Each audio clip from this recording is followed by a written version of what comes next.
l'un des symboles de la résistance féminine de la guerre de libération de l'Algérie. Elle mourra en martyr en 1957 à l'âge de 19 ans.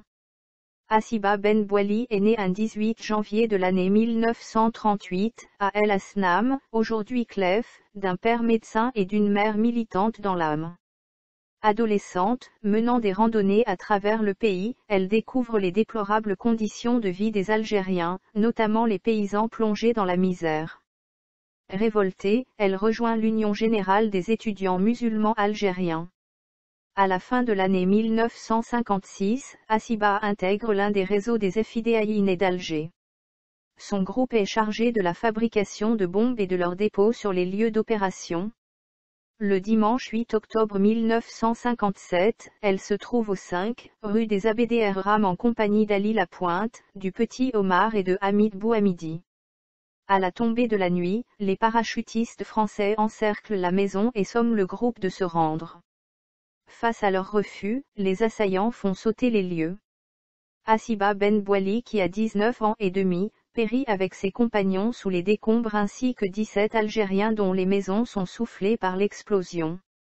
Elle deviendra l'icône de la résistance féminine de la guerre de libération et est enterrée au cimetière de Sidi Mamed, à Alger. Dans une lettre, la dernière, qu'elle envoie à ses parents le 15 septembre 1957. Hassiba écrit. Mes très chers parents, je viens d'avoir vaguement de vos nouvelles par la mère du frère, Si Abderrezzaq. Il paraît que vous allez bien. Je l'espère de tout mon cœur. Voilà près de 9 mois que nous n'avons pu communiquer.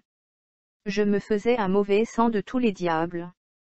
Car je savais que vous étiez très ennuyés à cause de moi, que la police ne sortait plus de la maison et il m'était impossible de vous écrire ou de vous envoyer qui que ce soit. J'aimerais tellement vous revoir, je vous ai terriblement langui, il ne se passe pas un jour où je ne pense à vous. Presque chaque nuit je rêve de vous. Nous avons eu des moments très difficiles et même maintenant ça ne marche pas comme sur des roulettes, mais enfin cela ne fait rien, nous sommes pleins de bonne volonté et des frères meurent tous les jours pour conduire leur pays à la liberté.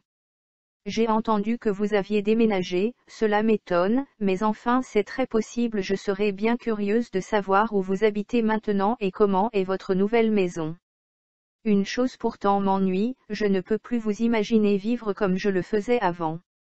Je me dis toujours, tiens en ce moment ils sont à table, et je vous revois chacun à sa place. Lala et Tata Zaya avec vous bien sûr car elles n'ont pas où aller et tandis que mes deux oncles sont en dehors de l'Algérie. Au fait, avez-vous de leurs nouvelles? Vous Créeville? C'est terrible comme la famille nous manque quand on est loin d'elle. Vous savez que je suis très recherchée ici à Alger donc il m'est impossible de rien faire. Aussi je décidai enfin, il est de mon devoir de partir au maquis où je sais que je pourrais servir comme infirmière ou même s'il le faut et je l'espère de tout mon cœur combattre les armes à la main, enfin la route sera bien sûr assez difficile pour arriver jusqu'à un maquis, mais j'espère qu'avec l'aide de Dieu j'arriverai saine et sauve. Ne vous en faites surtout pas pour moi, il faut penser aux petits qui vont bientôt reprendre l'école et qui j'espère travailleront bien. Vous ne pouvez-vous imaginer combien il me manque, en effet voici un an que je ne les ai vus, ils ont dû grandir surtout mon petit Mohamed, est-il aussi méchant? Parle-t-il quelquefois de moi, ou bien m'ont-ils oublié et la concierge toujours aussi bavarde? C'est-y maintenant je crois que je ne la reconnaîtrai peut-être pas, c'est une vraie jeune fille. J'aimerais avoir leur photo et la vôtre aussi. Ainsi, il me semblera porter avec moi en mon cœur toute ma famille. J'aimerais beaucoup vous voir avant de partir. Je ne sais pas si je pourrai, mais sachez que je ferai mon possible car une fois au maquis vous n'aurez que très peu ou rarement de mes nouvelles, bientôt Inch'Allah nous serons tous réunis mais peut-être aussi la mort nous arrache à la vie nous nous rencontrerons chez notre Dieu. Si je meurs vous ne devez pas me pleurer, je serai morte heureuse je vous le certifie.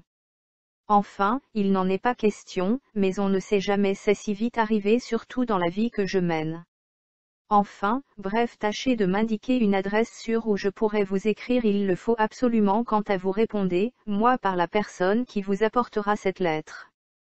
Enfin chers parents j'espère que avez reçu les lettres que j'ai écrites à Tata Sakina. Je ferai tout mon possible pour vous voir avant de partir, mais je ne sais pas s'il faut beaucoup y compter. Enfin, tâchez de m'envoyer les photos que je vous demande. Je vous embrasse tous très très fort.